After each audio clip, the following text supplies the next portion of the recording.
Very good morning बच्चा party की हालचाल। मेरे ख्याल से पढ़ाई वढ़ाई बढ़िया चल रही होगी साहब, और हमारे लेक्चर्स भी अगर आपने देखे हो तो आपको समझ में आ रहा होगा कि लेक्चर्स जो रिकॉर्ड किए गए वो प्योर बैरेक्स है, इन डेप्थ कॉम्प्रिहेंसिव लेक्चर्स हैं। चलो शुरू करें। सब सेक्शन 12 की हमने बात कर ली थी। नेक्स्ट सेक्शन जो है वो है हमारे पास alteration of MOA, that is section 13 of the Companies Act 2013। Section 13 भाई बहुत ज्यादा इंपॉर्टेंट है। क्यों? ये आपको आज काम में आएगा, ये आपको जिंदगी भर काम में आएगा। If you are a company secretary students, then आपको जीवन भर काम में आने वाला है। क्यों? क्योंकि भाई ऑल्टरेशन कभी ना कभी जीवन में तो ऑल्टरेशन होगा ही। ऐसा आपका नहीं हो सकता जीवन में कि बिना ऑल्टरेशन का रिजोल्यूशन बनाकर और आप ऊपर चले जाए, ऐसा संभव नहीं है। If you are a company secretary student, compulsory भाई ऑल्टरेशन तो होगा ही एमओए में। आर्टिकल्स में हो ना हो वो एक बात है, बट एमओए में कंपलसरी ऑल्टरेशन होगा आपके जीवन में। इसलिए हमको यहां पर ये कॉन्सेप्ट को बड़े प्यार से पढ़ना है। ओवरऑल बात करें कि भाई क्या क्या हमें पढ़ना है इस कॉन्सेप्ट में, उसके लिए सबसे पहली बात तो भैया यहां पर हमको सेक्शन 13 का कॉन्सेप्ट पढ़ना है। तो सेक्शन 13 बात करता है मेमोरेंडम ऑफ एसोसिएशन के ऑल्टरेशन की। राइट, ऑल्टरेशन करना है हमें किसमें? मेमोरेंडम ऑफ एसोसिएशन में। सेक्शन नंबर कैसे याद करना है ये हम पहले बात कर चुके हैं। अगर आपको याद हो, मेमोरेंडम ऑफ एसोसिएशन का सेक्शन 4 हुआ करता था। तो भाई 1 + 3 = 4, that is called alteration of MOA की कॉन्सेप्ट है। आगे एमओए में बात करें तो कुल मिलाकर यहां पर 6 तरह के क्लॉजेज हैं। एमओए में कितने तरह के क्लॉजेज हैं? 6 तरीके के क्लॉज हैं। एक के बाद एक क्लॉज का हम जिक्र पढ़ते जाएंगे और आगे बढ़ते जाएंगे, बहुत ध्यान से। सबसे पहला है यार नेम क्लॉज। सबसे पहला क्या है आपका? Name clause. सब कंपनी का नाम क्या होगा ये लिखा होगा नेम क्लॉज में, ये आपको पता है। दूसरा होता है रजिस्टर्ड ऑफिस क्लॉज। तीसरा होगा यार आपका ऑब्जेक्ट क्लॉज। चौथा कैपिटल क्लॉज। पांचवा लायबिलिटी क्लॉज। अरे भाई सेक्शन 4 के याद आ रहे हैं ना आपको। और छठवा सब्सक्रिप्शन क्लॉज। बहुत ध्यान से। तो भाई सेक्शन 4 में हमने ये 6 तरह के क्लॉजेस की बात करी है एमओए में। अब मेरी कंपनी का नाम क्या है ये कहां पर लिखा होगा यार? नेम क्लॉज में। मेरी कंपनी को, अब आज के दिन मेरी कंपनी का नाम है सब रिलायंस इंडस्ट्रीज लिमिटेड। सब मुकेश अंबानी जी के जोशी के पास, और उन्होंने बोला साहब हम बताओ यार कौन सा न्यूमरोलॉजी के हिसाब से, मुकेश के हिसाब से साहब नया नाम क्या रखा जाए कंपनी का। तो पंडित जी ने कोई दूसरा नाम दिया है, उसको फॉलो करते हुए नेम क्लॉज में चेंज के लिए प्रपोज किया गया है। याद रखना कंपनी का नाम चेंज हो सकता है, उसमें कोई दिक्कत नहीं है, बट आपको सेक्शन 13 का ऑल्टरेशन करना पड़ेगा नेम क्लॉज में। तो आपको सेक्शन 13 आपको याद करना पड़ेगा। मेरी कंपनी का अभी ऑफिस है कहां पर? सब गुजरात में। हम चाहते हैं साहब इसको महाराष्ट्र ले चले, मुंबई में कंपनी रखें, तो भाई मुंबई आरओसी लगेगा। तो मेरी कंपनी का एमओए में आज के दिन क्या लिखा है साहब कि my company registered office in the state of Gujarat. तो वहां पर हटके महाराष्ट्र हो जाएगा। सब यूपी में जा रहे हैं, सब योगी जी के राज में काम करेंगे, बड़ा सुरक्षा का फील आता है, ध्यान से। तो लॉ ने बोला है ऐसा कोई भी काम करना है भाई रजिस्टर्ड ऑफिस में चेंज होगा तो एमओए में चेंज होगा, तो इसमें भी ऑल्टरेशन होगा। और जब भी इसमें ऑल्टरेशन होगा आप सेक्शन नंबर 13 को याद करोगे। Object clause. ऑब्जेक्ट क्लॉज क्या है साहब? कंपनी का ऑब्जेक्ट क्या है, कंपनी किस उद्देश्य के साथ काम कर रही है, ये सब कहां लिखा होगा आपका? ऑब्जेक्ट क्लॉज में। तो ऑब्जेक्ट क्लॉज क्या होगा क्या नहीं होगा, ऑल्टरेशन करना है, नया मेन ऑब्जेक्ट में चेंज करना है, एंसिलरी ऑब्जेक्ट में चेंज करना है, ये सारा का सारा आपको कोई भी चेंज करना है कंपलसरी सेक्शन 13 कंप्लाई करना पड़ेगा। जो प्रोसीजर प्रिस्क्राइब्ड है सेक्शन 13 में, in that case you need to comply the provision specified in section 13 with respect to alteration of object clause. Capital clause सब यहां पर लिखी रहती है ऑथराइज कैपिटल। कौन सी कैपिटल लिखी रहती है यार? Authorise capital. सब मुझे ऑथराइज कैपिटल आज मेरी 10 लाख रुपए है, मुझे बढ़ाकर 50 लाख रुपए पे करना है। अकॉर्डिंगली SH6 वाला SH7 वाला फॉर्म फाइल करेंगे। प्रोसीजर फॉलो जो करना है हमको रेजोल्यूशन वाइज, वो प्रोसीजर फॉलो किया जाएगा और आप अपनी ऑथराइज कैपिटल को इंक्रीज डिक्रीज कर सकते हैं। सब डिक्रीज करोगे अलग कॉन्सेप्ट है, इंक्रीज करोगे अलग कॉन्सेप्ट है। कुछ भी चेंज करना है ऑल्टरेशन होगा, ऑल्टरेशन के लिए सेक्शन 13 के पास जाना है। आज मेरी कंपनी की लायबिलिटी, मेंबर की लायबिलिटी है लिमिटेड बाय शेयर्स। हम कल के दिन इसको चेंज कर रहे हैं अनलिमिटेड लायबिलिटी वाली कंपनी में। तो लॉ ने बोला ऐसा कोई भी चेंज होगा that is called alteration of liability clause, alteration of MOA में जाएगा और सेक्शन 13 में जो गवर्न प्रोसीजर है उसके हिसाब से चेंज होने वाला है। Last, subscription clause. बहुत ध्यान से, सब्सक्रिप्शन क्लॉज क्या होता है साहब? जिस टाइम पर मेरी कंपनी बन रही है उस टाइम पर प्राइवेट कंपनी है साहब, 2 मेंबर, मैं और मेरी वाइफ ने कंपनी बनाई है। हम दोनों ने 5-5 हजार शेयर्स, टोटल 10,000 शेयर्स लिए हैं। बहुत ध्यान से, बहुत ध्यान से। अब कल के दिन क्या हो रहा है साहब? आज के दिन तो वहां पर मैं और मेरी वाइफ का नाम लिखा है मेमोरेंडम में, और हम लोग क्या है कंपनी के मेंबर, और यहां पर हम क्या बोलेंगे? Subscribers to the memorandum. कल के दिन मैंने अपने शेयर मिस्टर जेड को सेल कर दिए। ध्यान रखना, सब्सक्रिप्शन क्लॉज में कभी भी चेंज नहीं होगा, नेवर। सब्सक्रिप्शन क्लॉज में कभी भी चेंज नहीं होगा, गांठ बांध के रख ले। सब्सक्रिप्शन क्लॉज हमेशा और हमेशा वही रहेगा जो इनकॉर्पोरेशन के टाइम पे है। भले ही बाद में ए और बी ने जो शेयर्स लिए थे, अब इसने इसको ट्रांसफर कर दिए, इसने एक्स को ट्रांसफर कर दिए, इसने किसी और को ट्रांसफर कर दिए, किसी और को ट्रांसफर कर दिए, डजंट मैटर। सब्सक्रिप्शन क्लॉज में कभी भी अमेंडमेंट नहीं होगा। मिस्टर जेड को हम सब्सक्राइबर नहीं बोलेंगे, एक्स को हम सब्सक्राइबर नहीं बोलेंगे, इनको तो हम कंपनी का शेयर होल्डर बोले, मेंबर बोले, वो ही तक सीमित है। But mister A and B जो है सब, इनको हम सब्सक्राइबर्स टू द मेमोरेंडम बोलते हैं, इनको हम मेंबर बोलते हैं, इनको शेयर होल्डर भी हम बोलते हैं। तो याद रखना, गांठ बांध लो बॉस, सब्सक्रिप्शन क्लॉज में कभी भी चेंज नहीं होगा, राइट? इसका मतलब क्या है? ये 5 तरीके के क्लॉज में, एक क्लॉज में, 2 क्लॉज में, तीसरे क्लॉज में, चौथे क्लॉज में और 5वें क्लॉज में, ये 5 तरीके के क्लॉज में ऑल्टरेशन होगा, चेंज होगा। बट सब्सक्रिप्शन क्लॉज में कभी भी चेंज नहीं होगा। और कैसे चेंज होगा? That is prescribed under section 13 of the Companies Act 2013। तो मेरे भाई, मेरे ख्याल से आपके दिमाग में क्लैरिटी आ गई कि भाई क्या कंसेप्ट हम पढ़ने वाले हैं, राइट? चल, सेक्शन 13 को हम स्टार्ट करें। हेडिंग क्या है? Alteration of memorandum. यहां पर कोई स्पेसिफिक क्लॉज का नाम नहीं लिखा, इन्होंने तो बोला हमें ऑल्टर करना है मेमोरेंडम को। बहुत बढ़िया।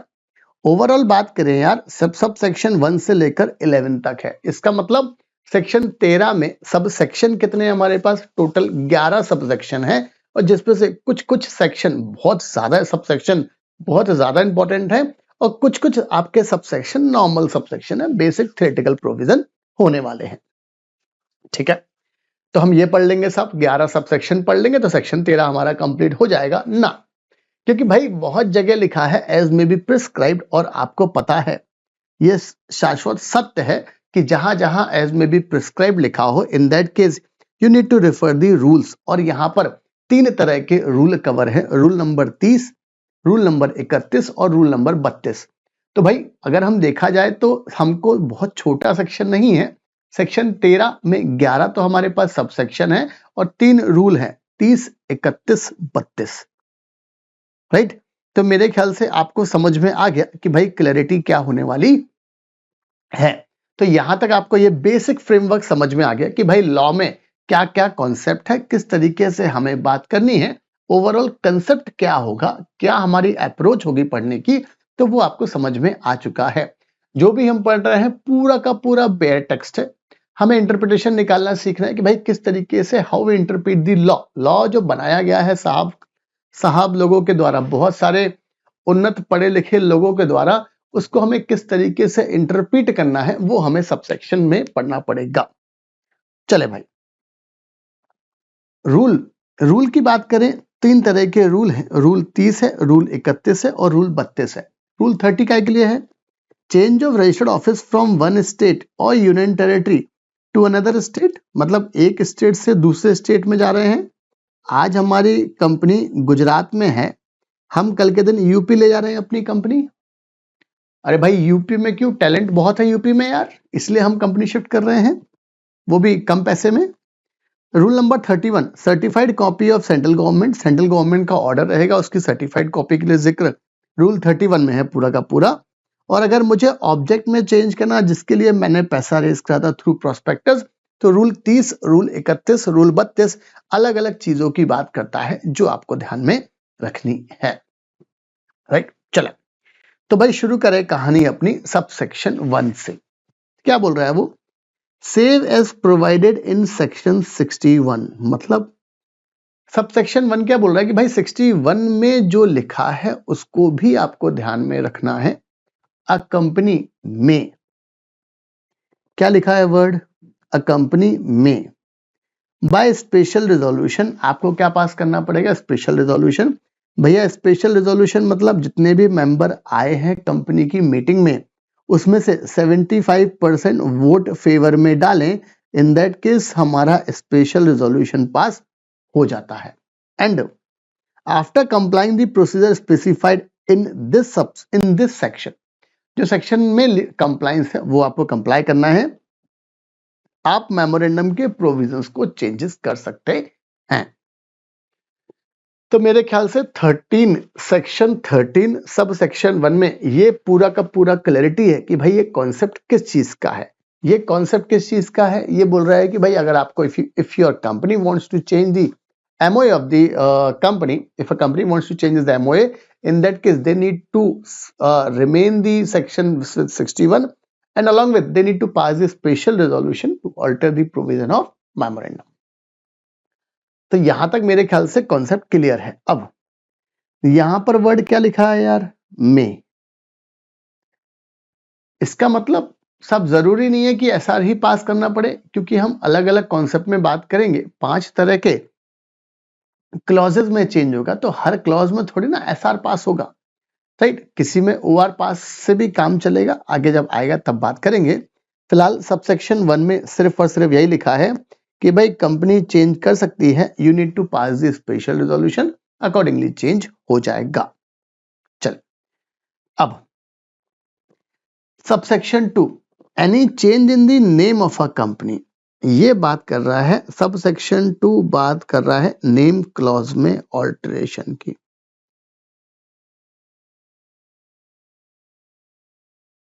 सबसेक्शन 2 काय की बात कर रहा है? नेम क्लॉज में ऑल्टरेशन की। Any change in the name of the company shall be subject to the provision of subsection 2 and 3 of section 4। मतलब भाई आपकी कंपनी नाम चेंज करने के लिए जा रही है, तो नाम चेंज के लिए सेक्शन 13 में जाओगे, बट लॉ ने बोला यार सेक्शन 4 में सब सेक्शन 2 और 3 को ध्यान रखना। और ये कौन से वाले सेक्शन है? वही वाले सेक्शन है जिस केस में आप जो नया नाम रखोगे वो नया नाम पुरानी कंपनी से, एग्जिस्टिंग कंपनी से आइडेंटिकल नहीं होना चाहिए, और गवर्नमेंट की दृष्टि में वो नाम कॉन्ट्रावेंशन वाला नहीं होना चाहिए, प्रोहिबिटेड नहीं होना चाहिए। And shall not have effect except with the approval of central government in writing. मतलब अगर आपकी कंपनी को नाम चेंज करना है, आप बिंदास करो, हमें कोई दिक्कत नहीं है, बट आपको ध्यान रखना है सेक्शन 4 में सब सेक्शन 2 और 3 को एक बार याद रखना। अच्छा, सबसेक्शन 2 और 3 क्या की बात करता है? ये बात करेगा कि भाई वो नाम आइडेंटिकल नहीं होना चाहिए, गवर्नमेंट की नजर में ओवरराइडिंग नहीं होना चाहिए, कॉन्ट्रावेंशन नहीं होना चाहिए। मतलब आपको नया नाम, क्रांतिकारी नया नाम लेकर आना है। ऐसा कोई भी नाम मत रखना जो सेक्शन 4 के सब सेक्शन 2 और 3 का नॉन कंप्लायंस करे। और एंड आपको अप्रूवल लगेगी सेंट्रल गवर्नमेंट की इन राइटिंग में, बहुत ध्यान से। इसका मतलब ये है अगर मेरी कंपनी को नेम चेंज करना है तो हमें कंपलसरी क्या करना पड़ेगा यार? सेंट्रल गवर्नमेंट की अप्रूवल लेनी पड़ेगी, क्या लेनी पड़ेगी हमें? सेंट्रल गवर्नमेंट की अप्रूवल लेनी पड़ेगी। अच्छा, अगर हम इसके प्रोसीजर की बात करें, प्रैक्टिकली हम क्या करते हैं, सबसे पहले तो क्या करते हैं भाई, एमसी की वेबसाइट पर जाएंगे, वहां पर एक टैब रहेगा एमसीएस सर्विसेज, उस पर्टिकुलर एमसीएस सर्विसेज के टैब पर क्लिक करोगे तो वहां पर रहेगा reserve name for existing company. आप जो नाम चेंज करने जाते हो पहले उस नाम को रिजर्व कर लो, 1000 रुपए उस टाइम पर पे करना पड़ेगा आपको। ये लग गए आपके, आपने वो रिजर्व कर लिया नाम, वो नाम आपको 2-5 दिन में आपको नाम अप्रूव हो जाएगा मिनिस्ट्री से और आपको वो नाम मिल जाएगा। अच्छा, वो नाम रिजर्व हो गया अभी, पहला स्टेप। दूसरा स्टेप, क्योंकि आपने स्पेशल रिजोल्यूशन पास किया है, in that case you need to file MGT 14। आपको क्या फाइल करना पड़ेगा? MGT 14 फाइल करना पड़ेगा ROC को 30 डेज के अंदर, जब से आपने नाम चेंज के लिए बात की थी। दूसरा स्टेप। तीसरा स्टेप, जब आपका MGT 14 अप्रूव हो जाए, ये अप्रूव्ड हो जाए, इसके बाद आपको फाइल करना पड़ता है INC 24। INC 24 मतलब किसकी अप्रूवल? सेंट्रल गवर्नमेंट की अप्रूवल के लिए INC 24 फाइल करना पड़ता है और यहाँ भी गवर्नमेंट 1000 रुपए के आसपास की फीस ले लेती है और इसमें MGT 14 का SRN नंबर आएगा। SRN मतलब service request number, unique number कि भाई MGT 14 आपका अप्रूव्ड हो चुका है। तो ये 3 तरह की स्टेप फॉलो करते हुए आप अपनी एग्जिस्टिंग कंपनी का नाम चेंज कर सकते हैं और इसके रिस्पेक्ट में प्रोविजन का ध्यान रखना पड़ेगा। क्या गवर्नमेंट की अप्रूवल कंपलसरी रिक्वायर्ड होगी क्या? यस, तभी आपको नया वाला COI मिलने वाला है, नया वाला सर्टिफिकेट ऑफ इनकॉर्पोरेशन मिलने वाला है। चलो, तो सबसेक्शन 1 में क्या बोल रहा था भाई, आपको नाम चेंज करना है, करो बिंदास, in that case you need to pass the special resolution. Subsection 2 के फर्स्ट पैरा में क्या बोल रहा है कि भाई बिंदास आप नाम चेंज कर सकते हो। नाम चेंज के लिए कंप्लायंस करना है सेक्शन 4 में सबसेक्शन 2 एंड 3 का, प्लस CG की अप्रूवल लेना है और CG की अप्रूवल लेने के लिए हम अप्लाई करेंगे,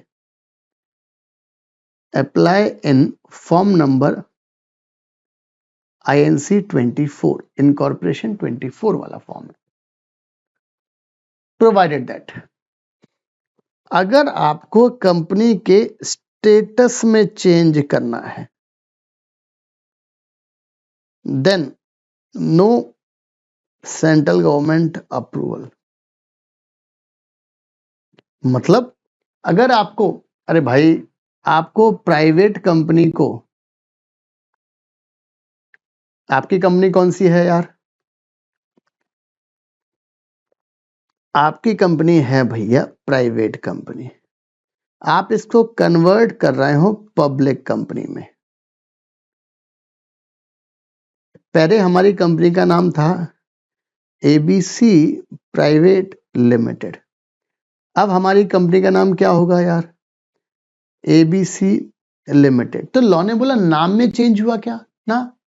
अरे भाई हमने तो ये प्राइवेट वर्ड को हटाया या जोड़ा है, ऐसा करना हो तो हमने हटाया है, और अगर इस तरीके से करना हो मतलब पब्लिक को प्राइवेट में कन्वर्ट करना हो तो हमने प्राइवेट वर्ड को ऐड करना है। तो लॉ ने बोला यार यहाँ नाम में चेंज नहीं है, यहाँ तो स्टेटस में चेंज हो रहा है। In that case you need not to take the approval of central government, simple चीज है। Provided that no such approval shall be required, compulsory कोई अप्रूवल रिक्वायर्ड नहीं है boss. Where the only change in the name of the company is the therefore addition thereto of the word private consequent on the conversion of any current class of company to another class in accordance with the provision of this act। ये act के section को follow करते हुए if you are converting your company from one class to another class of company, in that case you need not to take the approval of central government as prescribed in section 13 subsection 2। तो मेरे ख्याल से concept पूरा का पूरा clear है कि भाई किस तरीके से काम होने वाला है। आगे subsection 3, when any change in the name of the company is made under subsection 2, अगर कुछ ऐसा नाम चेंज हुआ है, registrar shall enter the new name in the register of companies in place of the old name, पुराने नाम को हटाकर नया नाम रख लेगा और आपको नया वाला सर्टिफिकेट ऑफ इनकॉर्पोरेशन मिल जाएगा with the new name, and the change in the name shall be complete and effective only on the issue of such certificate. जिस तारीख को आपको सब नया वाला सर्टिफिकेट ऑफ इनकॉर्पोरेशन मिल गया, उस दिन से आपका चेंज इफेक्टिव माना जाएगा। तो मेरे ख्याल से यहां तक कंसेप्ट पूरा का पूरा क्लियर है कि भाई किस तरीके से काम होगा। तो भाई अगर हम ध्यान से देखें, राइट, टोटल सब सेक्शन है 11, उसमें से सब सेक्शन 1 कॉमन है, क्योंकि ये क्या बात कर रहा है भाई, नाम ऑल्ट्रेशन करना है तो एसआर पास करो। Sub section 2 and sub section 3 ये दोनों बात करते हैं नेम क्लॉज की,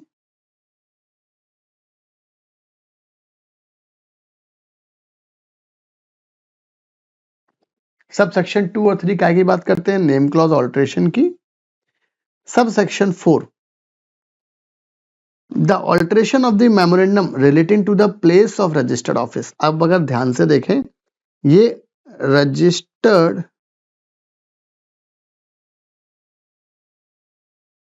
ऑफिस चेंज का जिक्र है। The alteration of the memorandum relating to the place of registered office from one state to another shall not have any effect unless it is approved by the central government on an application made in such form manner as may be prescribed।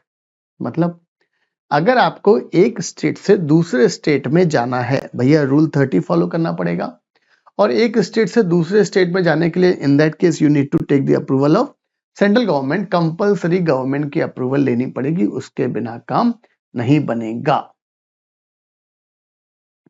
तो मेरे ख्याल से ये वाला concept clear है।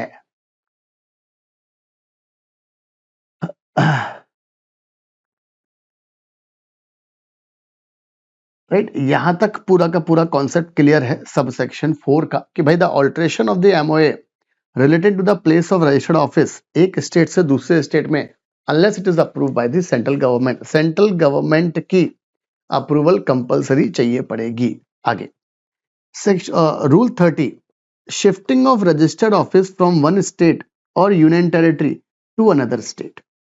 अब अगर एक स्टेट से आप चेंज हो रहे हैं किसी दूसरे स्टेट में, यहां पर है गुजरात और यहां पर है यूपी,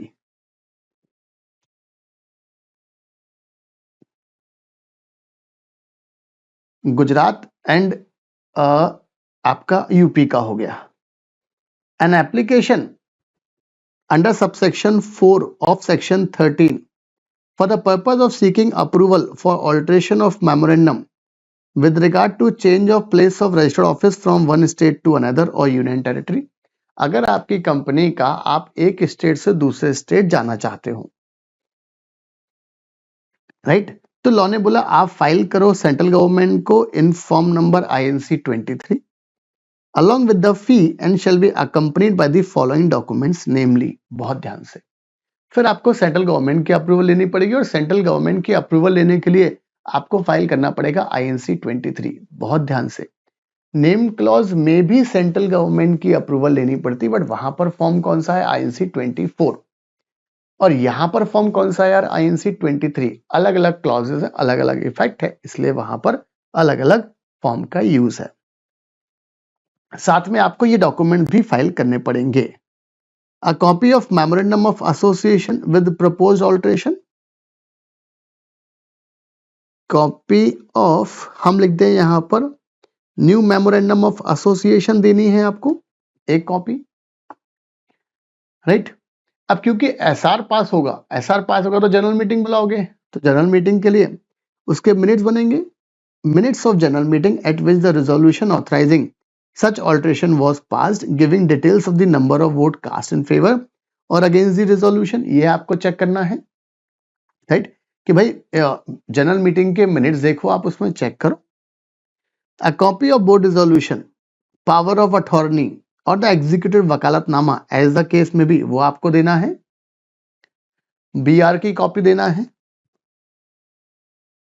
या फिर पावर ऑफ अटॉर्नी दे दो। भाई देखो यार, बोर्ड रिजोल्यूशन तो कोई आपको ऑथराइज कर रहा है, डायरेक्टर्स लोग रिजोल्यूशन पास करते हैं, बीआर पास। पावर अटॉर्नी मतलब ऑथराइजेशन दिया, या executive vakalatnama as the case में भी सीधी बात है आपको ऑथराइज किया है किसी काम के लिए, तो पहला ये हो गया रिजोल्यूशन की कॉपी,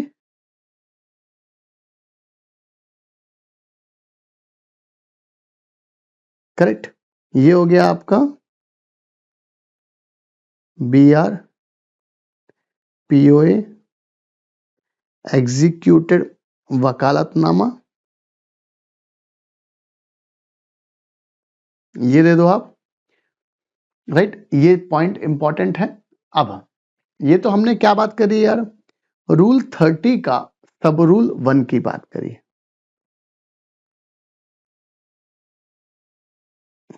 राइट। तो रूल 30 का सब रूल 1 में आपको डॉक्यूमेंट की बात करी गई है, सेंट्रल गवर्नमेंट की बात करी गई है, आईएनसी 23 की बात की गई है। रूल 30 का जो सब रूल 2 है,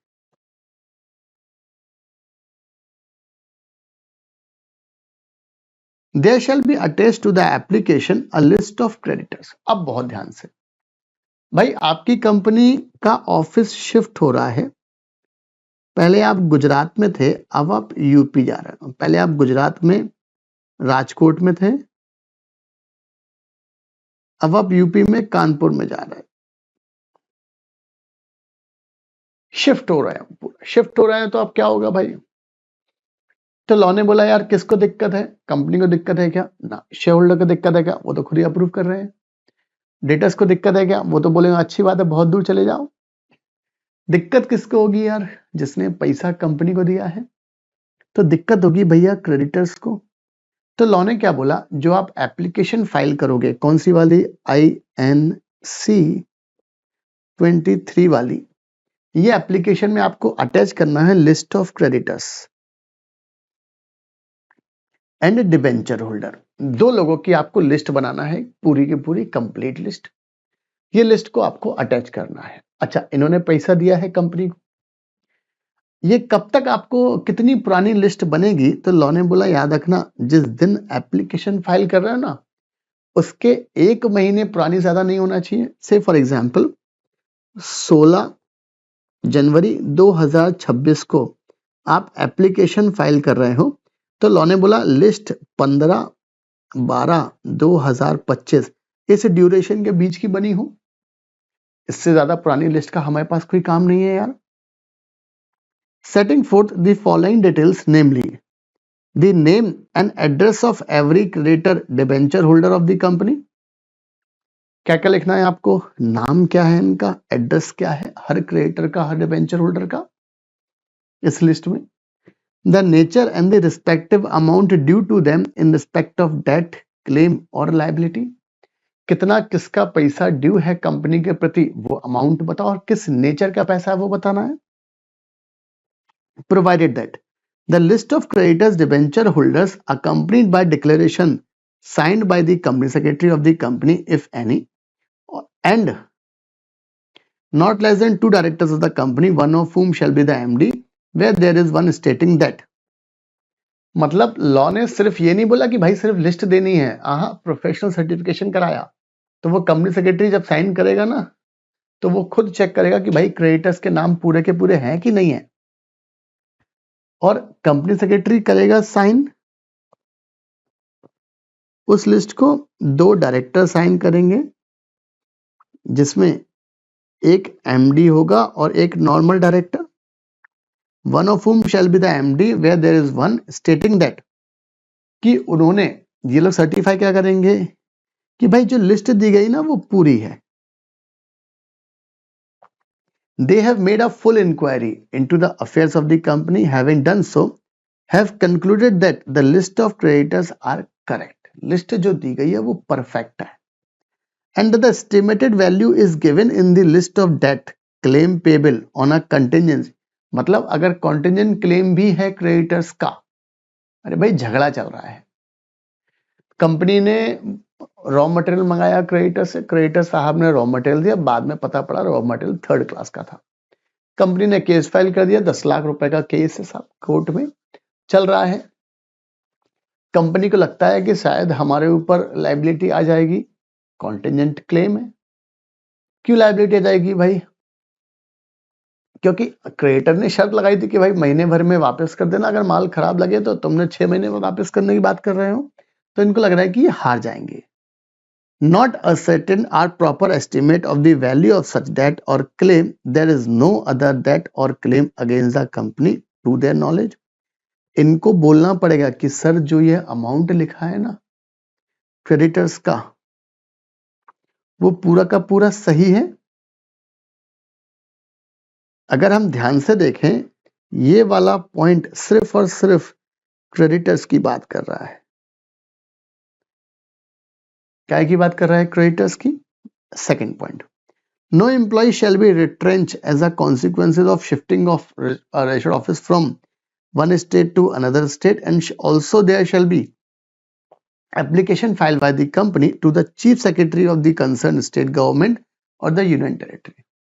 आपको साहब ये भी बोलना है कि भाई हमने किसी एम्प्लॉय को निकाला नहीं है, अब इसकी एक कॉपी किसको फाइल कर दो? Chief secretary of the state को, जिस स्टेट से जा रहे हो आप। ये तो हो गया हमारा सब रूल 2। 3 क्या बोल रहा है? A duly authenticated copy of the list of creditors shall be kept at the registered office of the company. सब आप लिस्ट ऑफ क्रेडिटर्स की कॉपी बनाओ, उसको रख दो रजिस्टर्ड ऑफिस पे। कोई भी पर्सन आके, इंपॉर्टेंट वर्ड कौन सा है यार? पर्सन। इंपॉर्टेंट वर्ड कौन सा है? List of creditors. इंस्पेक्ट कर सकता है same way at any time during the office hours of the company, ordinary hours of the company. Inspect कर सकता है, और अगर वो एक्सट्रैक्ट चाहिए तो वो 10 रुपए पर पेज देकर कंपनी से एक्सट्रैक्ट, मतलब वो पेज की फोटोकॉपी ले जा सकता है। इंपॉर्टेंट चीज है ये। इंस्पेक्शन का जो कंसेप्ट है रूल 30 सब रूल 3 में, ये सिर्फ और सिर्फ आपको लिस्ट ऑफ क्रेडिटर्स इंस्पेक्शन की बात कर रहा है। लिस्ट ऑफ डिबेंचर होल्डर गायब है वर्ड। प्लस कौन चेक कर सकता है? Any person. भाई मैं तो एक जर्नलिस्ट हूं और एक कंपनी के अगेंस्ट में अपना काम चल रहा है, अदानी जी के लिए अगेंस्ट में काम कर रहे हैं उनके, तो मैं तो और खोदूंगा, क्योंकि लॉ में वर्ड क्या लिखा है? Any person, member, creditor, debenture holder, ऐसा कुछ ही लिखा, वर्ड लिखा एनी पर्सन। तो मेरे ख्याल से ये 30 रूल 30 सब रूल 3 इंपॉर्टेंट है, बहुत ज्यादा इंपॉर्टेंट है। लिस्ट ऑफ डिबेंचर होल्डर्स की बात ही नहीं करी गई है भैया। There shall also be attached to the application a copy of acknowledgement of service of a copy of the application with complete annexure to the registrar. आपको copy of acknowledgement देना है, रजिस्ट्रार को कॉपी देना है। Chief secretary of the state filing where the registered office is situated at the time of filing the application, आपको एक copy देके जाना है उनकी।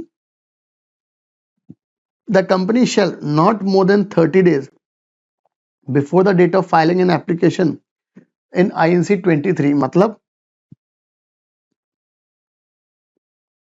18 जनवरी 2026 को आप दे रहे हो एप्लीकेशन, किसको? सेंट्रल गवर्नमेंट को। कौन से फॉर्म में? INC 23 में। तो लॉ ने बोला आपको कराना है विज्ञापन न्यूज़पेपर में ऐड, इस ड्यूरेशन के बीच में, और जो ऐड दोगे वो उस फॉर्मेट में होगा जो INC 26 लॉ में फॉर्मेट दिया है, उस फॉर्मेट में आपको विज्ञापन देना है। Advertisement in the form number INC 26 in the vernacular language और in the principal vernacular language in the district और in the English language in the English newspaper to with wide circulation in the state in which the RO is situated, right? तो जिस state में आपका office है, हमारे example में गुजरात राजकोट की बात करें अपन, तो भैया आपको राजकोट के 2 पेपर में विज्ञापन देना है। और विज्ञापन में क्या क्या देना है, कंटेंट क्या क्या आएगा, वो INC 26 में लिखा है। और इसकी कॉपी भी सेंट्रल गवर्नमेंट को देनी है पब्लिकेशन के बाद। Serve by the registered post with acknowledgement due individual notice to the effect set out in A on each debenture holder. Creditor holder को और डिवेंचर होल्डर को कम्युनिकेट करना है, वो भी इंडिविजुअल नोटिस के थ्रू सर्व करना है आपको, बराबर है। ये एडवर्टाइजमेंट की copy serve by the registered office with acknowledgement due और notice together with the registrar को दो, लिस्टेड हो तो सेबी को भी देना पड़ेगा भैया। In case of listed company और द रेगुलेटरी बॉडी रेगुलेट, मतलब इंश्योरेंस कंपनी हो तो वो IRDA को भी देना पड़ेगा, राइट। सब रूल 5 ये बात करता है कि भाई किस किस को देना है आपको। सब rule 6, there shall be attached to the application a duly authenticated copy of the advertisement notice issued under sub rule 5. notice sub rule 5 में दिया था अपन ने, a copy each of the objection received। अब दो बातें, आपने पेपर में, newspaper में दिया आपने 18/12/2025 के बाद, फिर आपको ऑब्जेक्शन मिलना चालू हुए।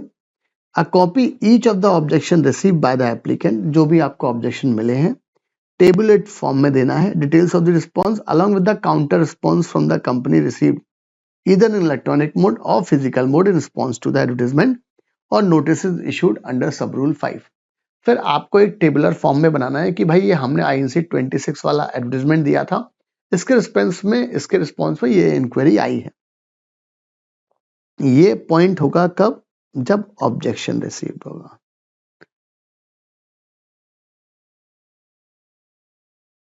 और ये वाला कब होगा, जब नो ऑब्जेक्शन।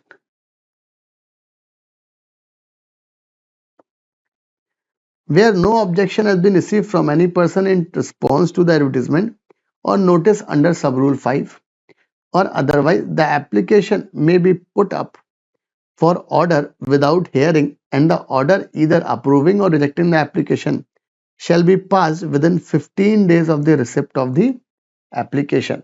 आपको क्या करना है भाई, 15 दिन के अंदर, राइट, हियरिंग के लिए सुना देगा। मतलब अगर कोई भी ऑब्जेक्शन नहीं मिला तो भाई गवर्नमेंट को कोई टेंशन ही नहीं ना, वो 15 डेज में अपना डिसीजन दे देगा। तो आपको डिसीजन देना है 15 डेज में।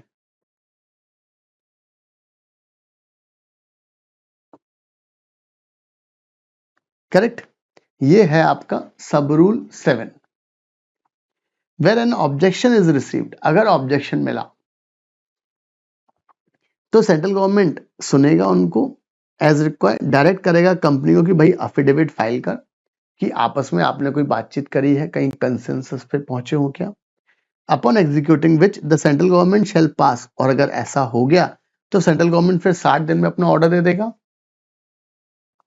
अगर कोई भी कंसेंसस नहीं हुई तो कंपनी फाइल करेगी affidavit specifying the manner in which the objection to be resolve within the definite time frame, duly reserving the right original jurisdiction to the objector for pursuing the legal remedy। अगर कोई भी आज के दिन कोई solution नहीं निकला बात करके, तो अफिडेविट फाइल करके कंपनी बोलेगी कि चिंता मत करो सर, हम 1 साल के अंदर इसका सॉल्यूशन निकाल लेंगे, राइट। नहीं निकाल पाए तो ये लोग फिर से केस चालू कर सकते हैं गुजरात वाली कोर्ट में। Duly reserving the right original jurisdiction to the objector, मतलब फिर वो ऑब्जेक्शन वाले को कानपुर यूपी नहीं आना पड़ेगा केस फाइल करने के लिए। Even after the registered office is situated, हम गुजरात के राजकोट में केस फाइल कर सकते हैं। Upon execution of which central government 60 दिन में अपना ऑर्डर दे देगा, कंफर्म का या रिजेक्शन का। Rule 30 sub rule 9, the order pass by the central government confirming the alteration may be on such terms and condition as it thinks fit, provided that अगर आपको shift करना है registered office shall not be allowed अगर कोई inquiry, inspection, investigation section 206 से लेकर 229 तक है यहाँ पर, अगर ये कंपनी के अगेंस्ट में इनिशिएटेड है और any prosecution is pending against the company, तो मना कर देंगे कि भैया टेक को हम अप्रूव नहीं करेंगे। Provided further that where the management of the company has been taken over by new management under the IBC resolution plan के तहत and no appeal against the resolution plan is pending in any court or tribunal, no inquiry investigation, तो फिर आपको allow कर देंगे, simple logic है। अरे भाई जब कोई दिक्कत ही नहीं है तो फिर कोई दिक्कत नहीं है।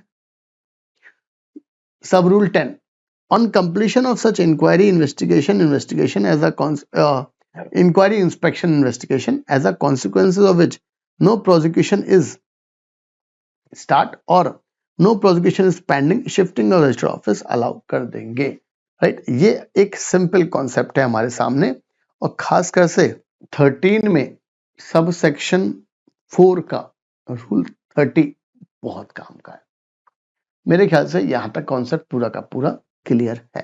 तो हमने अभी तक बात करी है ओवरऑल कि भाई आपको अगर शिफ्ट करना है रजिस्टर्ड ऑफिस एक स्टेट से दूसरे स्टेट, तो क्या क्या आपको कॉन्सेप्ट, क्या क्या किस किस से परमिशन लेनी पड़ेगी और आपको क्या क्या फॉर्म्स फाइल करने पड़ेंगे, plus creditors and debenture holder से एनओसी वगैरह लेकर आपका काम हो जाना है। चले अब हम पूरा का पूरा रूल 30 को सिंपल तरीके से और डिस्कस करते हैं।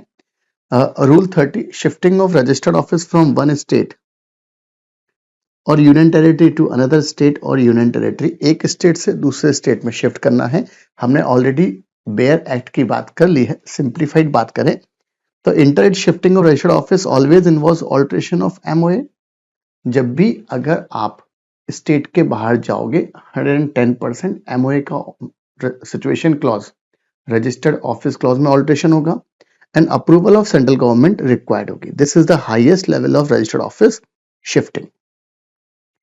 When does rule 30 apply? Rule 30 कब अप्लाई होगा? तो जब आप रजिस्टर्ड ऑफिस शिफ्ट करोगे एक स्टेट या यूनियन टेरिटरी से दूसरे स्टेट या यूनियन टेरिटरी, और it states in the MOA changes, तो भाई सेक्शन 13 के साथ में आपको रूल 30 का कंप्लायंस भी करना है। सब रूल 1 क्या बोल रहा है? आपको लगानी है एप्लीकेशन किसको? हम बात कर चुके हैं आईएनसी 23 में आप लगाओगे एप्लीकेशन सेंट्रल गवर्नमेंट को। बेसिकली सेंट्रल गवर्नमेंट की पावर डेलीगेट कर दी है आरडी को। अटैचमेंट क्या क्या लगाना है आपको? Clause 2 state clause is altered, ये मेन कॉन्सेप्ट है। फिर जनरल मीटिंग कॉल करोगे जहां पर आपको स्पेशल रेजोल्यूशन पास करना पड़ेगा, ये चीज हमको ध्यान रखना है। और भैया स्पेशल रेजोल्यूशन जब जब पास होगा तब तब आपको MGT 14 within 30 days you need to file to ROC। ये चीज आपको ध्यान में रखनी है। अथॉरिटी डॉक्यूमेंट, बोर्ड रिजोल्यूशन या पावर ऑफ अटॉर्नी या वकालतनामा आपको अटैच करना पड़ेगा। सब रूल 2 बहुत ज्यादा इंपॉर्टेंट है। लिस्ट ऑफ क्रेडिटर्स बनाओ, लिस्ट ऑफ डिबेंचर होल्डर्स बनाओ। आपको न्यूज़पेपर में एडवर्टाइजमेंट देना है। कब देना है एडवर्टाइजमेंट? जिस तारीख को एप्लीकेशन लगा रहे हो उससे मैक्सिमम 1 महीना पहले, not earlier than 1 month before INC 23 filing. और INC 23 में हम क्या करेंगे? सब अप्लाई करेंगे। क्या क्या रहेगा इसमें? Name, address, nature and amount of dues, किसके रिस्पेक्ट में? क्रेडिटर्स एंड डिबेंचर होल्डर्स के रिस्पेक्ट में। डिक्लेरेशन, साइन कौन करेगा इस डिक्लेरेशन को? मतलब जो ये लिस्ट बनाई गई है, लिस्ट पे साइन कौन करेगा? तो कंपनी सेक्रेटरी साइन करे एंड 2 डायरेक्टर साइन करें, जिसमें एक MD हो तो बेस्ट है। और ये लोग क्या सर्टिफाई करेंगे कि भाई जो भी अमाउंट इसमें मेंशन है वो बिल्कुल सही है और कोई ड्यू अमाउंट पेंडिंग नहीं है। Sub rule 3, inspection of creditor list. सबसे इंपॉर्टेंट, कोई भी व्यक्ति इंस्पेक्शन कर सकता है। ये वाला जो है मतलब रूल 30 का सब रूल 3 जो है ये बात कर रहा है सिर्फ और सिर्फ क्रेडिटर की लिस्ट का इंस्पेक्शन करने के लिए। लिस्ट आपको रजिस्टर्ड ऑफिस पर रखना है और कोई भी पर्सन इंस्पेक्शन कर सकता है। अगर उसको एक्सट्रैक्ट चाहिए तो 10 रुपया पर पेज जमा करे और उसको एक्सट्रैक्ट ले सकता है वो। ध्यान रखना यहां पर डिबेंचर होल्डर की लिस्ट का जिक्र नहीं है।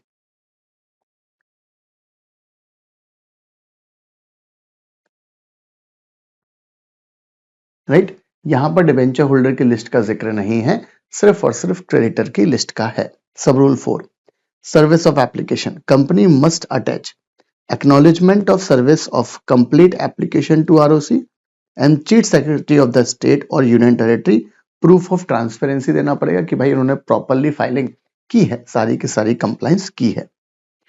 Sub rule 5, advertisement and individual notice देना पड़ेगा आपको। Not more than 30 days before I filing INC 23। ये चीज हमेशा ध्यान रखना कि भैया इससे पुराना नहीं होना चाहिए। एडवर्टीजमेंट जो देना है उसके लिए फॉर्म याद रखना INC 26 वाला फॉर्म रहेगा। मतलब गवर्नमेंट ने, MCA ने क्या करा है, आपको जो एडवर्टीजमेंट का फॉर्मेट है वो फॉर्मेट दिया है कि क्या क्या पर्टिकुलर्स उसमें आएंगे आपके न्यूज़पेपर के एडवर्टीजमेंट में। एक वर्नाकुलर वाले इंग्लिश न्यूज़पेपर में देना है, एक इंग्लिश वाले न्यूज़पेपर में wide circulation in the state, copy serve करना है सेंट्रल गवर्नमेंट को इमीडिएटली। इंडिविजुअल नोटिस देना है क्रेडिटर्स डिबेंचर होल्डर्स को, बात कर चुके थे।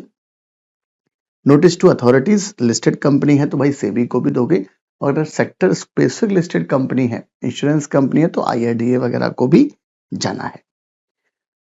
सब rule 6, proof of objection and responses, ये थोड़े से इंपॉर्टेंट है। दो बातें, हो सकता है आपने न्यूज़पेपर में एडवर्टाइजमेंट छापना पड़ेगा INC 26 में, वो पढ़कर किसी क्रेडिटर को ऑब्जेक्शन है, किसी डिबेंचर होल्डर को ऑब्जेक्शन है, तो वो क्या करेगा, सब ऑब्जेक्शन देगा, या तो देगा या नहीं देगा। अटैच करना है advertisement copy, notice issue, objection received, company counter response tabulated format में। मतलब ये ऑब्जेक्शन आया, इसके रिस्पेक्ट में कंपनी ने ये रिस्पॉन्स दिया है, तो ये ऑब्जेक्शन हो गया और ये रिस्पॉन्स हो गया। सब रूल 7, नो ऑब्जेक्शन सिनेरियो, अगर कोई भी ऑब्जेक्शन नहीं आता है, एप्लीकेशन डिसाइड करेगा विदाउट हियरिंग 15 डेज के अंदर। कौन डिसाइड करेगा? RD मतलब सेंट्रल गवर्नमेंट, करेक्ट। सब रूल 8, ऑब्जेक्शन सिनेरियो, ये बहुत ज्यादा इंपॉर्टेंट है कि भाई अगर कोई ऑब्जेक्शन आ गया, मतलब कुछ क्रिएटर्स बोल रहे हैं कि नहीं यार हम शिफ्टिंग अलाउड नहीं करेंगे, इफ कंसेंसस रिसीव्ड या नो कंसेंसस, हियरिंग हेल्ड, मतलब जब भी आपका ऑब्जेक्शन आएगा तो क्या होगी, दोनों को बुलाकर बैठ कर बात करेंगे। कंपनी फाइल करेगा affidavit, order passed with in 60 days. Company बोल देगा यार ये हम आपका जो पैसा है 10 लाख रुपए का, ये पैसा आपको हम सब 3 इंस्टॉलमेंट में पे कर देंगे, और क्रेडिटर्स भी एग्री हो गए, तो यहां पर आपको कंसेंसस मिल गई। If no consensus, company files affidavit explaining resolution method, objector legal rights preserved, order pass करेगा विद इन 60 डेज के अंदर। ये चीज इंपॉर्टेंट है कि भाई मतलब अगर हम देखें कंसेंसस मिली या नहीं मिली, ऑर्डर पास हो जाएगा आपका 60 डेज के अंदर। Sub rule 9, conditional approval and bar, central government में impose condition, shifting not allowed if, अगर कोई इंक्वायरी, इंस्पेक्शन, इन्वेस्टिगेशन सेक्शन 206 से लेकर 229 तक सॉरी, अगर कोई पेंडिंग है तो हम आपके शिफ्टिंग को मना कर देंगे, एक बात। या कोई प्रोसिक्यूशन पेंडिंग है, कोई कोर्ट में केस चल रहा है तो भी मना कर देंगे, फिर आपको अलाउड नहीं है।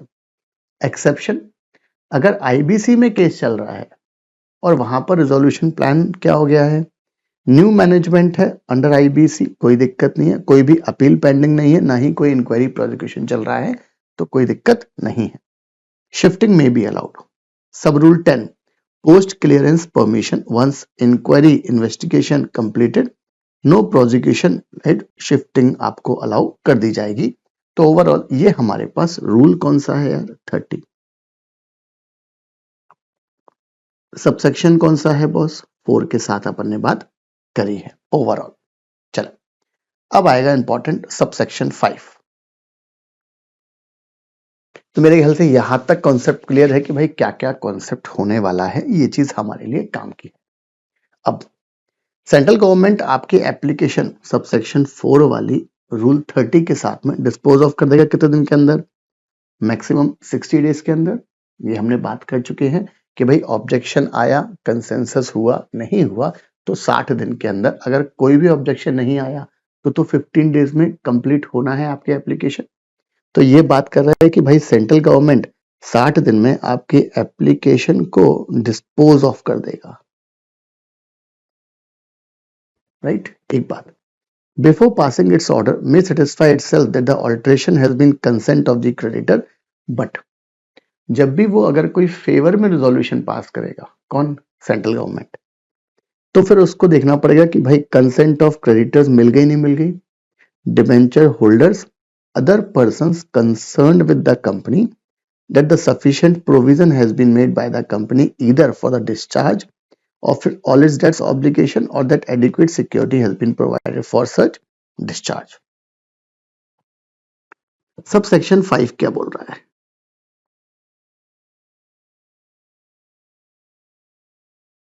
सबसेक्शन 5 दो तीन चीजें हैं कि भाई पहली बात तो central government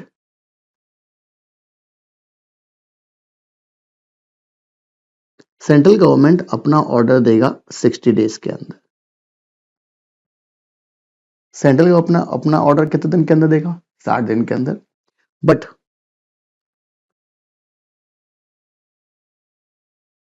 before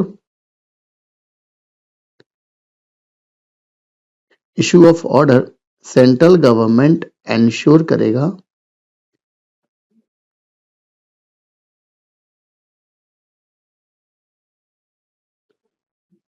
NOC received मिल जाए क्रेडिटर्स की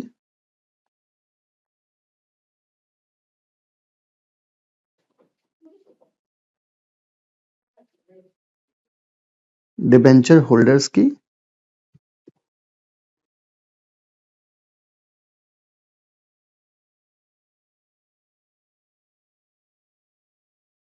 अदर पर्सन की। Creditor debenture holder other person की इनकी एनओसी मिल जाए। अब इनकी एनओसी कब मिलेगी? या तो कंपनी ने जो ड्यू अमाउंट है वो कंपनी ने पेड कर दिया या फिर प्रोविजन बना दिया या फिर वो अमाउंट के रिस्पेक्ट में कोई सिक्योरिटी दे दी है, तो ही गवर्नमेंट सेटिस्फाई होगा। और सबसेक्शन 5 में वो क्या करेगा? आपको सबसेक्शन 5 में गवर्नमेंट अपना 60 दिन में ऑर्डर पास कर देगा। तो ये हमारे लिए इंपॉर्टेंट है सबसेक्शन 5 की जो अपन ने बात की है, राइट। आगे subsection 6 save as otherwise provided in section 64। और 64 बात करता है कि भाई आपको आरओसी को इंफॉर्मेशन देना है with respect to alteration. A company shall in relation to any alteration of memorandum file करना है रजिस्ट्रार। कंपनी ने कोई भी ऑल्ट्रेशन किया है मेमोरेंडम में, आपको उसकी कॉपी फाइल करना है किसको? रजिस्ट्रार को। The special resolution pass by the company under subsection 1। Subsection 1 में हमने देखा था कि भाई कंपनी में pass special resolution for the purpose of alteration of MOA. तो लॉ ने बोला साहब जो एसआर पास करा उसकी कॉपी जाएगी 64 में, मतलब आरओसी को जो फाइल करेंगे। और जो सेंट्रल गवर्नमेंट से अप्रूवल ली है आपने सबसेक्शन 2 में नेम ऑल्ट्रेशन वाला था,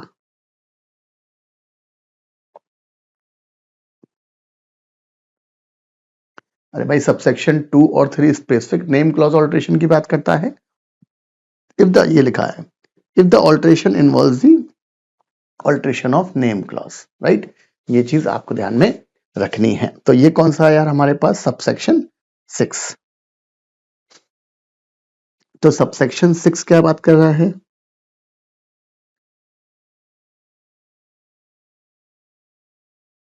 सबसेक्शन 6 बोल रहा है कि भाई आपको आरओसी को सेक्शन 64 के तहत आपको फाइल करना पड़ेगा फॉर्म फॉर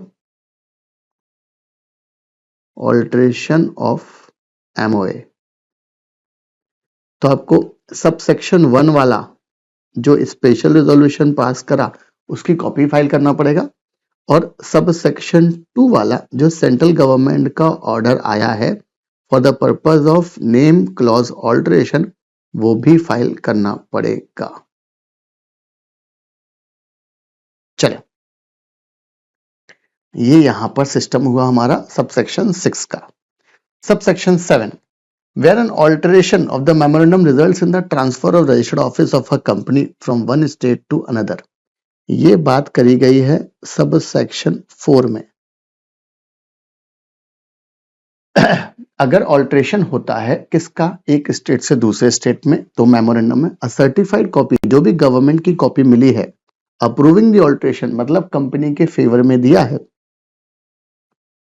फेवर वाला order shall be filed by the company with the ROC each of these states. each of these states मतलब पहले आपकी कंपनी थी गुजरात में, अब आपकी कंपनी जा रही है यूपी में, तो भैया गुजरात के आरओसी को, यूपी के आरओसी को, दोनों को आपको सेंट्रल गवर्नमेंट का ऑर्डर जो अप्रूव किया गया है वो फाइल करना है विद इन सच टाइम। कितने टाइम में या किस तरीके से, वो एज में बी प्रिस्क्राइब्ड है, तो इसके लिए हमारे पास rule. Who shall register the same, मतलब आरओसी इसको रजिस्टर कर लेगा, दोनों आरओसी रजिस्टर कर लेंगे। And the ROC of the state where the registered office is being shifted to, वो नया वाला आरओसी जो है वो क्या कर देगा, आपको नया वाला ऑल्ट्रेशन की सर्टिफाइड फ्रेश सीओआई दे देगा। Rule 31, certified copy of central government order. The certified copy of the order of central government approving the alteration of memorandum for transfer of RO of a company from one state to another, वो आपको file करना है INC 28 में। कौन से वाले form में file करना है, INC 28 में। Along with the fee as the registrar of the state within 30 days from the date of receipt of certified copy of the order। मतलब ये आपको जो देना है,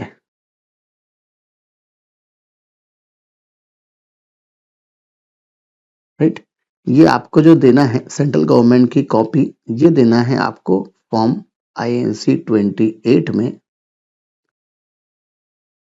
विद इन 30 डेज, जब से इनका ऑर्डर आया है तब से।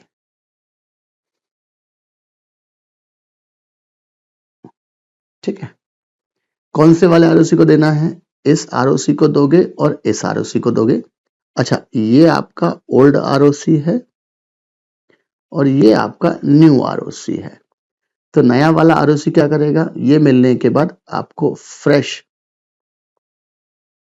सीओआई दे देगा, किसको, कंपनी को। राइट, ये है हमारा सबसेक्शन 7 की बात।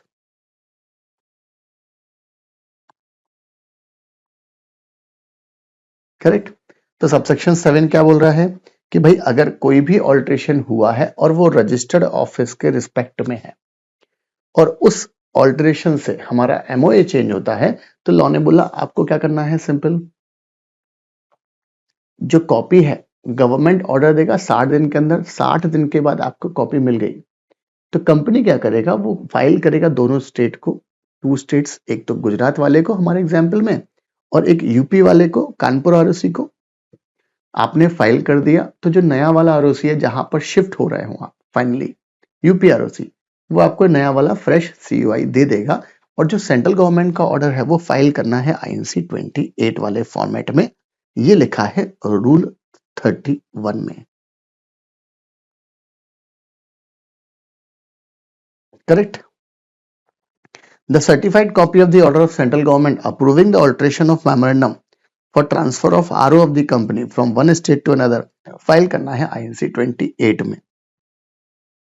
तो मेरे ख्याल से सबसेक्शन 7 विद रूल 31 पूरा का पूरा फंडा क्लियर है आपको। चल, अब सबसेक्शन 8 ये बात करतेगा, अगर हम बात करें तो सबसेक्शन 8 है, ये बात करेगा ऑल्टरेशन ऑफ ऑब्जेक्ट क्लॉज की। ऑल्टरेशन ऑफ ऑब्जेक्ट क्लॉज की बात करेगा सब सबसेक्शन 8 वाला। A company which has raised a money from public through prospectus. पहले हम समझते हैं ओवरऑल कॉन्सेप्ट क्या है। तो भाई सबसेक्शन 8 में कॉन्सेप्ट ये है, आपकी कंपनी है साहब ABC लिमिटेड। आपने क्या करा, आप एक IPO लेकर आए। IPO में आपने बोला कि भाई हम 10 लाख रुपए रेस करना चाहते हैं, 10 लाख रुपीस। ठीक, IPO लाए, IPO ओपन हुआ, पब्लिक ने सब्सक्राइब किया, अकॉर्डिंगली आपने उनको अलॉटमेंट कर दिया, तो आपको IPO के टाइम पे कितना पैसा मिल गया साहब, 10 लाख रुपए मिल गया है। अब आपने बोला था कि यार हम जो काम करेंगे IPO में जो लिखा था ऑब्जेक्ट में, वो आपने लिखा था कि हम पेट्रोल वाला काम करेंगे। भाई वो वेनेजुएला से ट्रम्प बाबू से परमिशन लेकर, और हम क्या करेंगे साहब, वहां से कच्चा तेल लाएंगे, क्रूड ऑयल लेकर आएंगे, उसको जो भी फिल्टर प्रोसेस है पेट्रोलियम के थ्रू हम पेट्रोल वाला बिजनेस करेंगे। ठीक है। लॉ ने बोला आपने 6 लाख रुपया आईपीओ वाले ऑब्जेक्ट में यूज कर लिया, मतलब पेट्रोल वाले बिजनेस में 6 लाख रुपए हमने खत्म कर दिया आईपीओ का। अभी बचा कितना है आपका? 4 लाख रुपीस। ये क्या है? अनयूटिलाइज्ड।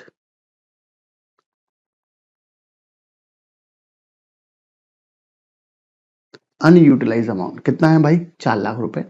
ये 4 लाख रुपए जो बाकी है, अब आप सोच रहे हो 2026 वाले ईयर में कि भाई पेट्रोल का मगजमारी है, बराबर है, वो चाचा बैठे हैं वहां पर, ट्रम्प चाचा बैठे हैं, तो यार दिक्कत है साहब। आपने बोला हम तो यार चालू करेंगे इलेक्ट्रिक व्हीकल वाला काम। अच्छा, जैसे ही आपने ये डिसाइड करा, पेट्रोल से इलेक्ट्रिक व्हीकल वाला आपका ऑब्जेक्ट में चेंज हो गया। अरे भाई मेन ऑब्जेक्ट में चेंज हो गया ना। ये चेंज होगा तो एमओए ऑल्टरेशन होगा, और अगर एमओए ऑल्टरेशन होगा तो सबसेक्शन 8 यहां पर लग जाएगा, ऑल्टरेशन ऑफ ऑब्जेक्ट क्लॉज। तो मेरे ख्याल से यहां तक कॉन्सेप्ट क्लियर हो रहा है कि भाई क्या क्या सिस्टम है। करेक्ट। तो ये हमारा सेक्शन कौन सा है यार? सेक्शन 13 सबसेक्शन 8 की हमने बात की है। ये वाला कौन सा था यार? सेक्शन 13 सबसेक्शन 7 की बात की है। और ये काय का है यार? Section 13 subsection 6 and section 13 subsection 5। Right. एक एक बात हम करते गए, ओवरऑल कंसेप्ट क्या है। अब लॉ ने बोला यार अगर आपको ऐसा इस तरीके का अब क्रांतिकारी विचार करना है तो आप क्या करो, सिंपल, जो 4 लाख, देखो भाई 6 लाख रुपए तो हो गया खत्म, उसकी तो हम बात नहीं करेंगे। अब जो 4 लाख रुपए है जो आप यूज करोगे कौन से वाले में? नए बिजनेस में। तो भैया नए बिजनेस में यूज करोगे तो आप शेयर होल्डर से परमिशन ले लो, शेयर होल्डर से परमिशन ले लो, अगर मालिक लोग अप्रूव कर दे, बिंदास चेंज करो, हमें कोई दिक्कत नहीं है। लॉ ने बोला हमें क्या टेंशन है यार, जो फॉर्म वगैरह फाइल करना, अच्छा एसआर पास करोगे भैया तो वो एमजीटी 14 30 दिन में आरओसी को वो फाइल होना है, प्लस आपको अप्रूवल चाहिए थी 75% की, आपको अप्रूवल मिल गई 92% की। 8% लोग डिसेंटिंग शेयर होल्डर है। कौन है डिसेंटिंग शेयर होल्डर? तो लॉ ने बोला यार जो 8% फूफा लोग हैं, इनको 8% वालों को पैसा वापस कर दो, इनका एग्जिट ऑफर दे दो कि भाई 4 लाख, अच्छा पैसा वापस करोगे मतलब जितना पैसा उन्होंने, मान के चलो 8 लाख लोगों ने 80,000 रुपए दिया था, तो 80,000 में से 40% ही वापस होगा। भाई 60% तो पेट्रोल में यूज हो गया ना, तो 40% आपका जो बचा है, जो हम आगे फर्दर यूज करते नए ऑब्जेक्ट में, आपको नहीं मंजूर है, आप पैसा वापस लेके घर जाओ यार अपने। सिंपल कंसेप्ट सबसेक्शन 8 का। चले अ कंपनी, अब हम पढ़ें सब लॉ में क्या लिखा है। ये तो हुआ पूरा का पूरा concept. A company which has raised money from public, public से पैसा लोगे तो बेसिकली ये आईपीओ हो गया, और ये बात कर दी अपन ने पब्लिक कंपनी की। अरे भाई प्राइवेट कंपनी तो पब्लिक से पैसा ले नहीं सकती ना, थ्रू प्रोस्पेक्टस, प्रोस्पेक्टस इशू करके, प्रोस्पेक्टस इशू करना पड़ेगा आपको। भैया प्रोस्पेक्टस का सेक्शन क्या है यार? Section 2 subsection 17। और फिर भी आपके and still has any unutilised amount, हमारे एग्जांपल में ₹4 lakhs out of the money so raised, out of the money मतलब 10 लाख रुपए रेज किया था। shall not change its objects, आप अपना ऑब्जेक्ट चेंज नहीं कर सकते, for which it raise the money through prospectus unless a special resolution is pass by the company, जब तक कि कंपनी ने एसआर पास नहीं किया है।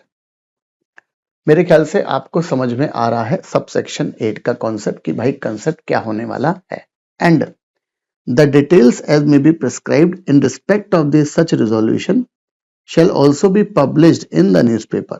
आपको क्या करना है, डिटेल उसकी पब्लिश करना है सब न्यूज़पेपर में। एक तो इंग्लिश वाला न्यूज़पेपर रहेगा और एक वर्नाकुलर लैंग्वेज का, which is in circulation at the place where the registered office of a company is situated, right. आपको उस जगह सर्कुलेट करना, and shall also be placed on the website of the company if any, indicating therein the justification for such change. आपको reason देना पड़ेगा, हम object क्यों change कर रहे हैं।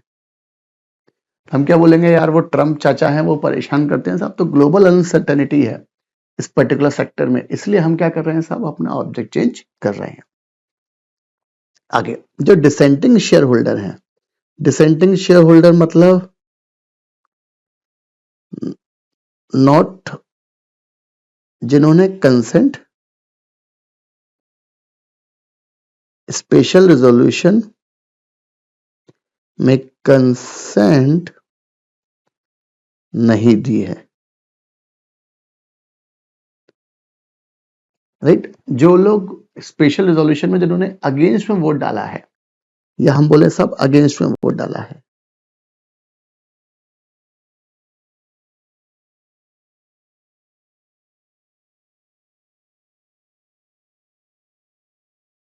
shall be given an opportunity to exit by the promoters and shareholder have control in accordance with the regulation to be specified by the SEBI।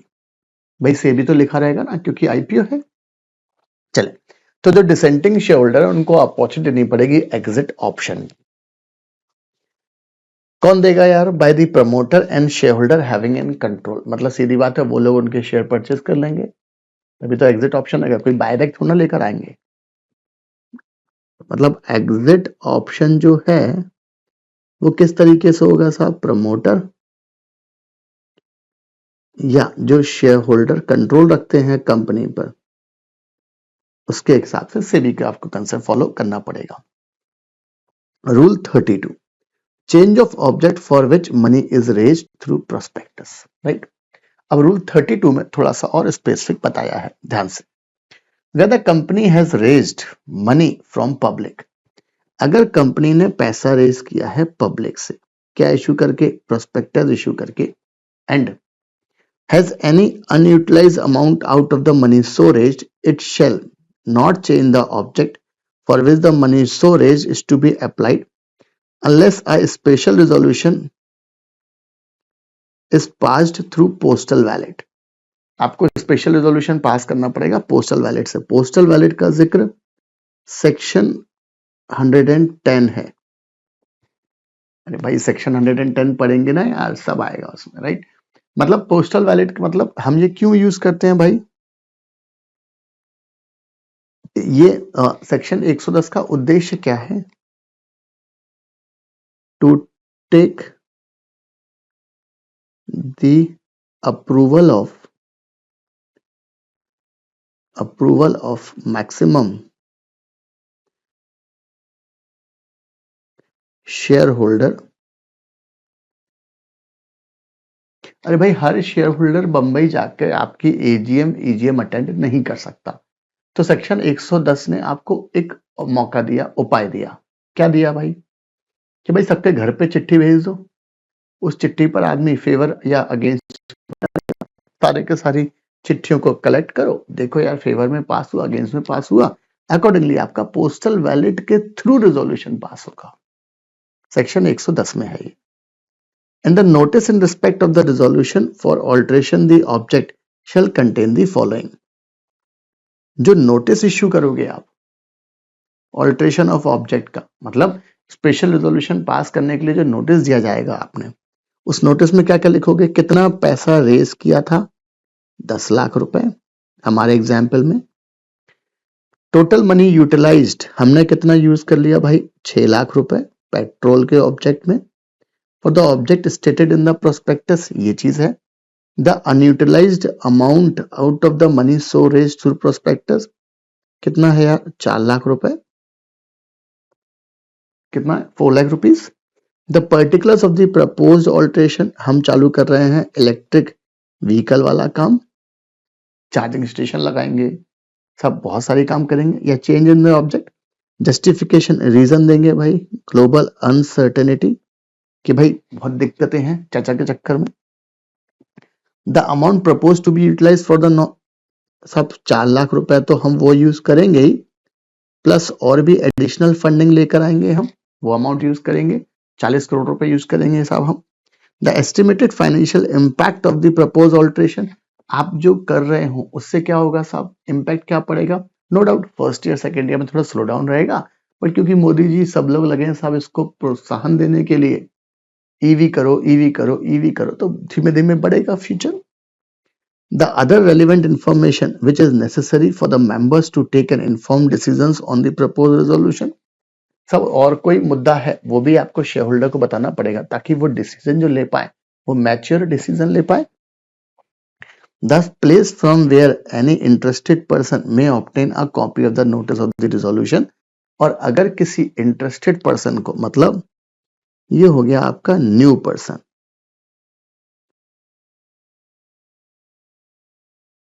अरे भाई इंटरेस्ट पर्सन लिखा है ना वर्ड, मेंबर वर्ड नहीं है ना, तो अगर कोई नया व्यक्ति चाहे अगर उसको कॉपी लेना हो ये पर्टिकुलर नोटिस को पढ़ने के लिए तो कहां से लेगा, तो जनरली वो कंपनी की वेबसाइट से ले सकता है।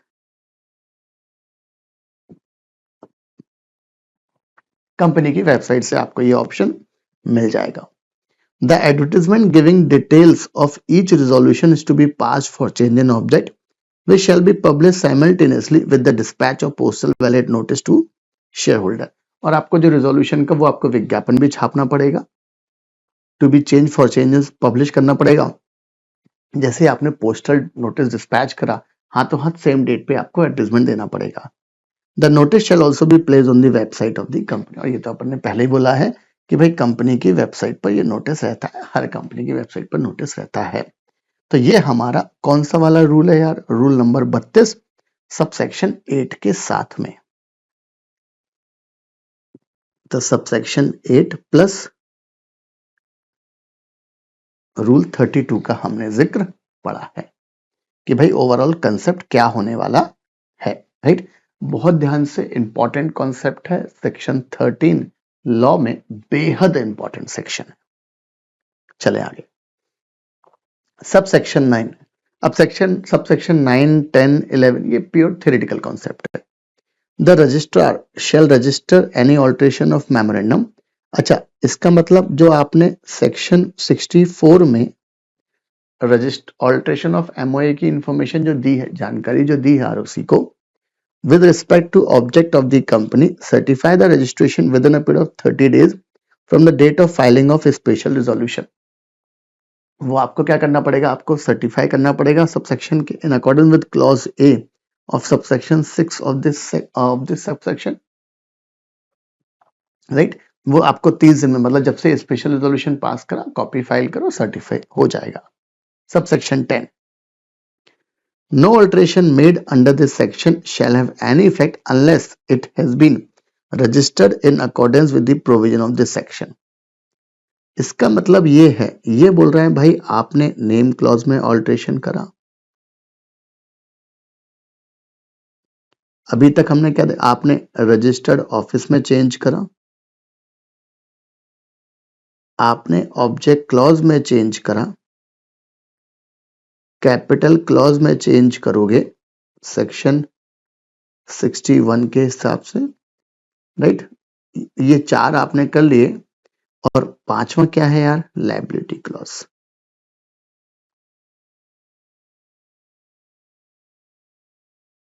लॉ ने बोला ये इफेक्टिव कब होगा,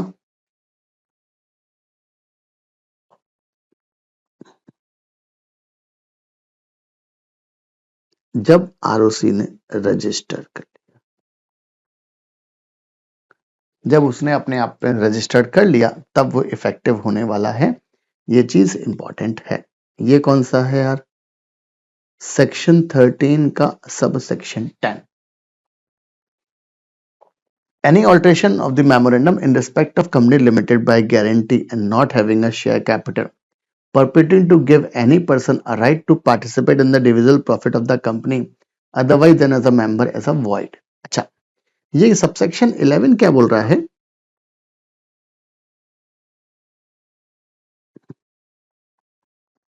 आपकी एक गारंटी कंपनी है, guarantee company without share capital.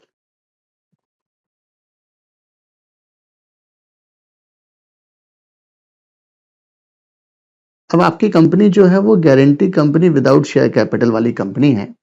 अब ये कंपनी क्या कर रही है साहब, इस कंपनी ने अगर किसी पर्सन को राइट दिया है, हमने वर्ड लिखा है पर्सन, सबसेक्शन इसमें 11 में मेंबर वर्ड नहीं है, पर्सन है।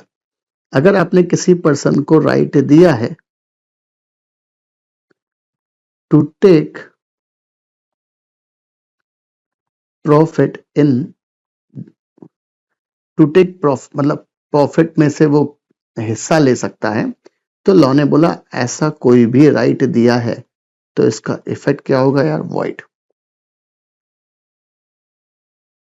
देखो ध्यान से, subsection 11, any alteration of memorandum, आपने कोई भी ऑल्ट्रेशन किया है कौन सी कंपनी में, company limited by guarantee not having share capital बारे में, और उस ऑल्ट्रेशन से आपने इस तरीके का किया, परपुटिंग टू गिव एनी पर्सन, किसी भी व्यक्ति को राइट टू, आप डिविजिबल प्रॉफिट मतलब प्रॉफिट जो हुआ है कंपनी में, डिविजिबल प्रॉफिट मतलब जो जिसमें से हम डिविडेंड बांट सकते हैं, profit available for the purpose of dividend. तो लॉ ने बोला उसका इफेक्ट क्या होगा यार, वॉइड, राइट। ये कौन सा है भाई, सबसेक्शन 11 की बात हमने की है कि ओवरऑल कंसेप्ट क्या होने वाला है। तो ये हमारा छोटा सा सेक्शन, सेक्शन 13 सबसेक्शन 11, छोटे छोटे से, और हमारे पास रूल की, तो हमने पूरी की पूरी कंसेप्ट की बात की है कि भाई कंसेप्ट क्या होने वाला है।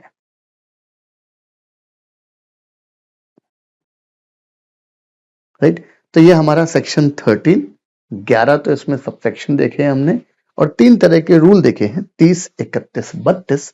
जो सबसे इंपॉर्टेंट रूल जो है वो है आपका ये वाला, सबसे इंपॉर्टेंट रूल 30 जो है, shifting of RO from one state to union territory to another state, ये इंपॉर्टेंट है बहुत ज्यादा एग्जाम पॉइंट ऑफ व्यू से भी।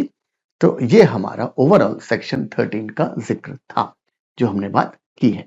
चल मिलते हैं नेक्स्ट सेक्शन पे, थैंक यू।